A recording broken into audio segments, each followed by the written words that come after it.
오늘 우리에게 주신 하나님의 말씀은 창세기 5장 21절부터 32절까지의 말씀입니다. 창세기 5장 21절부터 32절까지의 말씀입니다.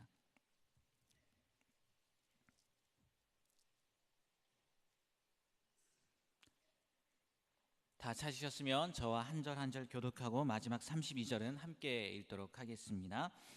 에녹은 65세에 무드셀라를 낳았고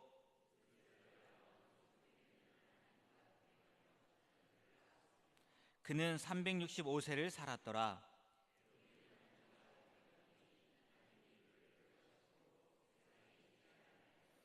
무드셀라는 187세에 라멕을 낳았고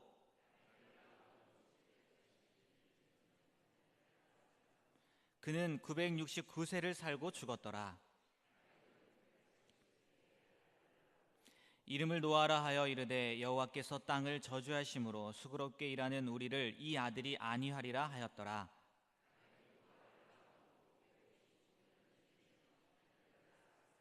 그는 777세를 살고 죽었더라. 노아는 500세 된 후에 셈과 함과 야벳을 낳았더라. 아멘. 담임 목사님 나오셔서 주님과 동행하십니까? 라는 제목으로 말씀 전해 주시겠습니다. 오늘도 여리고 특별 새벽기도회 하나님과 동행하기 위하여 믿음을 가지고 나오신 우리 사랑하는 성도님들의 삶 속에 나는 아무것도 아니지만 하나님의 사랑이 덧입혀지고 나는 아무것도 모르지만 하나님이 지혜 주시고 나는 한순간도 살 수 없지만 하나님께서 생명을 더하여 주시는 은혜가 임하시기를 주님의 이름으로 축복합니다. 오늘 말씀 주님과 동행하십니까? 라는 말씀의 제목을 정했는데, 동행이라고 하는 단어를 떠올리면 여러분 머릿속에 가장 먼저 떠오르는 모습이 무엇입니까? 물론 결혼 생활도 동행입니다. 또 함께 여행하는 것도 우리가 동행자라고 이야기를 하기도 하고, 연약한 분들 부축해 드리면서 함께 걷는 것도 우리가 동행이라고 이야기를 합니다. 그런데 주님과 동행하고 있는가? 눈에 보이지 아니하지만 주님과 동행하고 있는가? 5만 번 기도 응답의 주인공 조지 뮬러에 대한 이야기는 여러분들이 다 아실 터인데, 조지 뮬러에 대한 이야기를 가지고 찰스 잉글리시라고 하는 아주 유명한 전도자가 그런 고백을 합니다. 배를 타고 대서양을 건너가는데 선장을 만납니다. 근데 그 선장이, 배를 모는 선장이 너무 믿음이 좋은 거예요. 이렇게 믿음이 좋은 선장과 함께 동행한다라는 게 참 기뻤습니다. 그런데 이 선장의 간증을 듣고 은혜를 받습니다. 어떤 간증이었냐면 이런 간증입니다. 그 선장이 간증을 합니다. 이 잉글리시가 타기 전에 5주 전에 조지 뮬러를 만났다는 거예요. 근데 조지 뮬러를 만났을 때 경험을 이야기하는데, 조지 뮬러가 왜 기도의 사람이고 5만 번 기도 응답의 사람이었는지를 이야기를 해줍니다. 항해를 하고 있는데 안개가 끼어서 지금처럼 넉넉하게 좋은 기계와 좋은 예상을 하면서 가는 시절이 아니었으니까 배를 항해를 하는데 안개가 자욱해서 한 발짝도 나갈 수 없는 22시간 동안 조금도 움직일 수 없는 상황에, 항해 중에 조금도 움직일 수 없는 상황 가운데 놓여 있었다는, 갑판에 뱃머리에서 지키면서 있는데 누가 어깨를 툭툭 가볍게 두드리는 사람이 있어서 보니까 조지 뮬러였다는. 조지 뮬러가 선장에게 이런 얘기합니다. 나는 토요일까지 저 캐나다에 있는 퀘벡에 도착해야 된다고. 하나님의 일, 맡겨놓으신 일이 있는데 도착해야 된다고.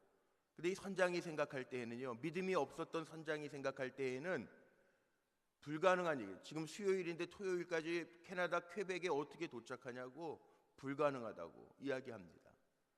그랬더니 이 조지 뮬러가 자기랑 같이 내려가서 우리 기도하고 올라오자고. 어차피 배는 움직이지 않고 있으니까. 그래서 같이 내려가서 기도합니다. 조지 뮬러는 아주 짧게 기도했다는 거예요. 하나님, 지난 75년 동안 나를 한 번도 실망시킨 적 없으시고 하나님의 일에, 하나님이 작정하시고 맡겨놓으신 일에 한 번도 실수함이 없으셨는데 하나님 도와주셔야 되겠습니다. 내가 토요일까지 도착해야 되는 거 주님이 먼저 아시죠? 주님이 부탁하신 일이시죠? 주님이 책임져 주실 줄로 믿습니다. 이렇게 기도해요. 그 기도를 들었던 선장이 생각할 때에는 이게 4-5살 어린아이가 떼쓰는 것과 같은 기도여서, 말도 안 되는 기도여서 픽 웃었다는 거예요. 그리고 기도하려고 하는데 조지 밀러가 믿음이 약했던 선장 어깨를 툭툭 치면서 당신은 기도할 필요가 없다라고 말리더라는 겁니다. 왜? 첫 번째 이유는 당신은 기도한 대로 하나님이 해주실 거라고 하는 믿음이 없기 때문이고, 두 번째는 이미 내가 한 기도를 하나님이 들으셨기 때문입니다. 자신 있게 이렇게 얘기하고, 자 이제 올라갑시다. 그리고 뱃머리 가판 위로 올라왔는데 놀랍게도 그 자욱했던 안개들, 22시간 동안 움직이지 못했던 이유였던 안개가 기도하고 올라왔는데 5분 만에 다 없어졌다는 거예요. 이게 주님과 동행하는 사람들의 모습이라는 거죠. 저는 우리 사랑하는 성도님들이 주님과 동행하는 인생의 기쁨을 맛보며 사시기를 주님의 이름으로 축복합니다. 나는 아무것도 아니지만, 나는 모르지만, 나는 한순간도 살 수 없지만 주님이 나와 함께 하신다면 우리는 살 수 있습니다. 지혜를 가질 수 있습니다. 우리는 그 사랑으로 넉넉하게 이길 수 있습니다. 진정한 신앙생활이란 이런 거 아니겠어요? 전 미가서 6장 8절 말씀을 참 좋아하는데 우리 한번 같이 한번 읽어봤으면 좋겠습니다. 우리 고백하면서 읽어볼까요? 사람아, 주께서 선한 것이 무엇임을 내게 보이셨나니 여호와께서 내게 구하시는 것은 오직 정의를 행하며 인자를 사랑하며 겸손하게 내 하나님과 함께 행하는 것이 아니냐. 아멘. 겸손하게 내 하나님과 함께 행하는 것이 아니냐. 이게 동행입니다. 하나님 지혜 주세요. 하나님 나에게 생명력 주세요. 하나님 내게도 주님 닮은 마음을 주세요. 그 마음으로 살라는 거죠. 에녹이 오늘 말씀 속에 보면 성경에 나오는 사람들 가운데 이 동행이라고 하는 단어로 가장 처음 나오는 사람입니다. 창세기 5장 말씀, 오늘 읽은 말씀에 보니까 에녹은 하나님과 동행하였다 이렇게 말씀하고 있습니다. 에녹은 믿음의 사람이었습니다. 믿음장 히브리서 11장 5절 말씀에 보니까 뭐라고 나와 있냐면 이렇게 나와 있습니다. 믿음으로 에녹은 죽음을 보지 않고 옮겨졌으니, 믿음으로 에녹은 믿음으로 살았다는 거예요. 하나님과 믿음으로 동행했다는 거예요.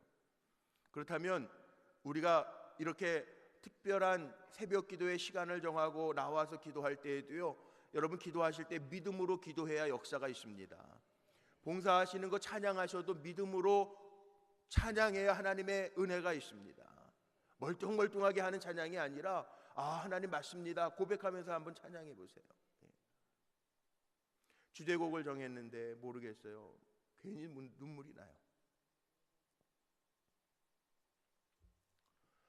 아무것도 아니잖아요. 우리 지혜도 없잖아요. 모르잖아요. 한순간도 살 수 없잖아요. 근데 주님이 우리에게 사랑을 주시고 지혜를 주시고 생명을 주시면 살 수 있다는 거예요. 그 믿음으로 우리가 고백하는 거예요. 주님과 동행하는 거, 그 기쁨을 알 사람 없도다. 주님과 동행하는 사람에게는 담대함이 있어요. 조지 뮬러처럼, 에녹처럼. 하나님과 동행하는 믿음, 이게 동행이라는 단어가 원래는 제가 히브리어로 찾아보니까 이게 산책하다, 같이 산책하다라는 의미를 가지고 있는데 이런 거더라고요. 저희 교회 권사님 한 분이 계세요. 근데 아이가 결혼하고 15년 동안 아이가 없었다가 아이를 둘이나 낳았어요. 우리 교회 권사님이세요. 그러니까 얼마나 아이가 이쁘겠어요? 페이스북에다가 이 권사님이 지금 5-6살밖에 안 된 아들하고요, 이 광교산도 올라가고 청계산도 올라가요. 올라가서 사진 찍어요. 오늘 아들하고 어린 아들하고 이렇게 정상까지 올라왔다고 사진 찍어가지고 올려놔요. 근데 한번 생각해 보세요. 4-5살짜리가 정상에 올라갈 수 있을까요? 새벽에 너무 어려운 거 질문했나요? 4-5살짜리가 정상에 올라갈 수 있을 것 같아요? 없을 것 같아요? 못 올라갑니다. 근데 누구랑 올라갔어요? 아빠랑 올라갔어요. 아빠랑 정상에. 제가 보지는 않았지만 정상에서 찍은 사진만 봤지만 정상까지 올라갔을 때 어려운 길이 있으면 아빠가 야 일로 와 이거 옮겨놨을 거라고요. 예? 힘들다고 떼시면 업고 갔을 거라고요. 제가 보진 않아서 잘 모르겠어요. 근데 뻔하지 않아요? 4-5살짜리를 데리고 산 정상에서 사진을 찍었을 때에는 아이가 힘들었을 때 분명히 아빠가 필요할 때 손잡아줬고 옮겨줬을 거라고요. 이게 동행이에요. 이게 동행. 하나님과 우리가 동행한다라고 하는 것도 마찬가지입니다. 하나님은 신실하십니다. 우리 찬송하는 것처럼 나의 등 뒤에서 나를 도우시는 주. 우리가 힘들고 지쳐있을 때마다 등 뒤에서 주님이 밀어주시고 끌어주시고 안아주시고 업어주셔서 우리는 살 수 있다는 거예요. 에녹은 그 신실하신 하나님과 동행했다는 거예요. 의로우신 하나님과 동행했다는 거예요. 하나님 말씀하신 대로 이루십니다. 에녹이 낳은 아들이 이름이 뭔지 아세요? 무두셀라. 무두셀라가 이름의 뜻을 뭔지 아십니까? 아시면 제가 커피 오늘 안 여는구나. 네. 교회에서 커피 드실 수. 무두셀라 이름 뜻. 네? 심판? 무두셀라의 뜻은요, 그가 죽으면 심판이 온다, 이 뜻이에요. 무두셀라, 그가 죽으면 심판이 온다. 그런데 이름을 괜히 짓진 않았을 거예요. 에녹이 하나님과 동행하는 사람이었으니까 하나님이 아이 나니까 야 이름 이렇게 져라 그렇게 말씀하셔서 지었을 거라고요. 무두셀라의 이름은 그가 죽으면 심판이 온다라는 뜻입니다. 그 아들을 보면서 하나님의 심판이 있지, 그리고 경건하게 살았을 거라고요. 하나님은요 말씀하신 대로 이루신 하나님이에요. 오늘 나이 계산을 한번 해보면 되는데, 나이를 한번 계산해 볼게요. 무두셀라가 라멕을 낳고 라멕이 노아를 낳았는데요, 여기에 보면 무두셀라가 라멕을 낳았을 때 나이가 187세라고 성경에 나와 있어요. 또 28절에 보시면 라멕은 182세에 노아를 낳았다라고 나와 있습니다. 그렇다면 무두셀라와 노아와의 관계는요, 할아버지하고 손자의 관계입니다. 그렇죠? 그러면 노아가 태어났을 때 무두셀라의 나이가 얼마냐? 무두셀라가 라멕을 낳았을 때 187세, 라멕이 노아를 낳았을 때 182세, 더하면 369세. 무두셀라의 총 수명이 27절 말씀해 보니까 나와 있죠. 몇 세? 성경에 가장 오래 산 사람이 무두셀라인데 무두셀라의 나이가 969세. 969세에서 600을 빼면 369. 그런데 창세기 7장 11절 말씀에 이렇게 기록되어져 있습니다. 창세기 7장 11절 말씀에요, 같이 한번 앞에 부분만 읽어보죠. 시작. 노아가 600세 되던 해 둘째 달 곧 그 달 11의 날이라. 그날부터 홍수 심판이 있어요. 자, 무두셀라가 몇 세에 죽었다고요? 969세. 하나님이 약속 지키셨어요? 어기셨어요? 성경 자세히 계산하면서 읽으면요, 이게 괜히 쓰여진 성경이 아니에요. 무두셀라가 969세를 살았는데 369세 노아 낳고 600년 흐른 후에 심판이 있었어요. 정확하게 무두셀라 죽은 후에 하나님의 심판이 임합니다. 사람은 모르지만 하나님은 몇백 년이 지나도 하나님의 머릿속에는 다 보시는 거예요. 하나님 신실하신 하나님이에요. 우리가 오늘 이렇게 기도의 제단을 쌓는데요, 여기 굉장한 의미가 있습니다. 여기에 나오신 우리 사랑하는 성도님들, 기도하러 나오셨는데, 주님과 동행하고 싶은 마음에 나오셨는데, 하나님은 그 마음도 이미 보셨고 이미 그 마음을 우리 안에 넣어주신 하나님이에요. 그렇다면 저는 분명히 믿는 게 있어요. 내가 아무것도 아닙니다 고백하지만 우리를 사랑하신 하나님, 아무것도 아닌 우리에게 주님의 능력을 주셔서 하게 하시고, 못 살겠습니다, 힘듭니다, 지쳤습니다, 어떻게 할까요? 하나님 앞에 묻고 주님과 동행하고 싶은 여러분에게 하나님은 지혜도 주시고 감당할 수 있는 능력도 주시고 이길 수 있는 힘도 주시고 살 수 있는 생명력도 주실 줄로 믿습니다. 이게 하나님이에요. 하나님 사랑의 하나님이에요. 무두셀라가 괜히 오래 산 게 아닙니다. 그가 죽은 후에 심판이 있을 것이라 하나님 기다려 주시는 거예요. 기다려 주시는 거예요. 오늘도 믿음으로 주님 앞에 엎드려 기도하고 동행하고 싶은 마음으로 주님을 바라보는 우리를 지금까지 기다려 주신 거예요. 그리고 우리를 통해서 하나님 일하실 거예요. 왜? 약속하신 대로 믿음장에 보면 뭐라고 나와 있습니까? 믿음이 없이는 하나님 기쁘시게 못하나니 하나님께 나아가는 자는 반드시 그가 계신 것과 또한 그가 자기를 찾는 자들에게 상 주시는 이심을 믿어야 할지니라.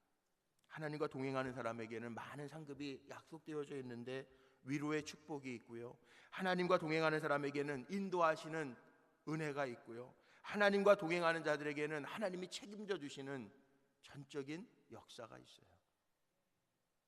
주님과 산책하는 게 동행이라고요. 어리지만 말도 안 되지만 그때마다 아빠가 힘주고 붙잡아주고 업어주고 끌어주면 정상에 올라갈 수 있는 것처럼 하나님 오늘도 우리와 동행하시겠다고 약속하고 계세요. 그런데 그 동행이 여기에서 끝나는 거 아닙니다. 중요한 게요, 에녹 하나님과 동행하고 죽음을 보지 않았대요. 다른 사람들은 다 이 족보에 보면 죽었더라, 몇 세를 살고 죽었더라 이렇게 나왔는데 에녹은 하나님과 동행하며 살았으며 이렇게 나와 있어요. 하나님과 동행하며 살았으며 300년을 하나님과 동행하며 살았으며 이렇게 나와 있습니다. 죽음을 보지 아니하고 옮겨졌다고 나왔죠. 또 이 하나님과 동행하는 동행자에게는요, 자기뿐만으로 끝나는 게 아니라 에녹의 후손이 노아예요. 의인은 의인의 자손에게서부터 나온다라고 하는 것을 우리에게 보여주고 있어요. 그래서 하나님과 동행하며 자녀들을 낳았으며 이 이야기가 에녹의 이야기 가운데 붙어 있는 거예요. 우리 사랑하는 성도님들, 주님과 동행하시며 하나님의 주시는 번성과 형통이 넘쳐나시기를 주님의 이름으로 축복합니다. 나만 동행하는 것이 아니라 에녹의 후손에서 의인 노아가 나왔듯이 여러분들의 자녀손들도 의인의 반열에서 주님과 동행하는 은혜가 가득하시기를 주님의 이름으로 축복합니다. 그게 우리의 삶이에요. 그래서 에녹의 교훈을 통해서 우리가 깨달아야 될 것, 하나님의 백성들아 하나님과 동행하라. 하나님과 거리 좁히시고요, 동행할 수 있는 기쁨, 은혜가 가득하시기를 축복합니다. 멀찍이 떨어지면 문제 생깁니다. 멀찍이 떨어져서 걸으면 문제가 생깁니다. 그런데 같이 손잡고 가면 안전해요. 평안해요. 주님과 손잡고 가야 되죠. 주님과 보조같이 하면서. 베드로가 언제 예수님 배신했는지 알아요? 멀찍이서 쫓아갈 때 한 하속이 찾아와서 저 사람 예수님 같이 있던 당 사람이에요. 그랬더니 난 전혀 모릅니다. 그래요. 멀찍이 있을 때. 그러나 주님 붙잡고 따라가면 우리의 책임자 되시고 인도자 되시는 주님이 기쁨으로 풍성하게 덧입혀 주실 거예요. 그러니까 우리는 사람 보지 말고요, 주님 보면서 가면 돼요. 요셉이 주님과 동행하였더라, 주님 하나님과 동행하며 형통하였더라. 창세기 39장 2절에 나오죠. 요셉은 환경을 보지 않습니다. 하나님 봅니다. 그리고 보이지 아니하는 사람 때문에 보이는 사람 때문에 의심하지 않습니다. 염려하지 않습니다. 보이지 않는 하나님을 의식하면서 삽니다. 왜? 동행하니까. 보이지 않아도 하나님 나 보고 계시니까. 그래서 요셉은 하나님이 올리시는 거예요. 오늘 첫날 기도할 때 우리 사랑하는 성도님들 그렇게 기도했으면 좋겠어요. 하나님, 환경 보지 말고 주님 보게 해주옵소서. 그러면 캄캄한 안개, 앞이 하나도 안 보이는 안개도요, 하나님이 한 번에 없어지게 하실 수 있는 하나님이에요. 믿으십니까? 하나님 의식하면서 살면 사람에게는 위기를 당할지 몰라도 하나님이 요셉을 책임져 주셨던 것처럼 책임져 주시는 하나님이에요. 그 하나님과 동행하라고요. 우리 찬송할 것 계속 찬송하겠지만 난 아무것도 아닙니다. 근데 주님의 사랑이 있습니다. 난 아무것도 모릅니다. 근데 주님이 지혜 주시면 됩니다. 난 한순간도 살 수 없습니다. 근데 주님이 생명 주시면 됩니다. 그렇게 고백하면서 믿음으로 일어나 동행의 기쁨을 누릴 수 있는 우리 성도님들 되시기를 주의 이름으로 축원합니다. 기도하시겠습니다.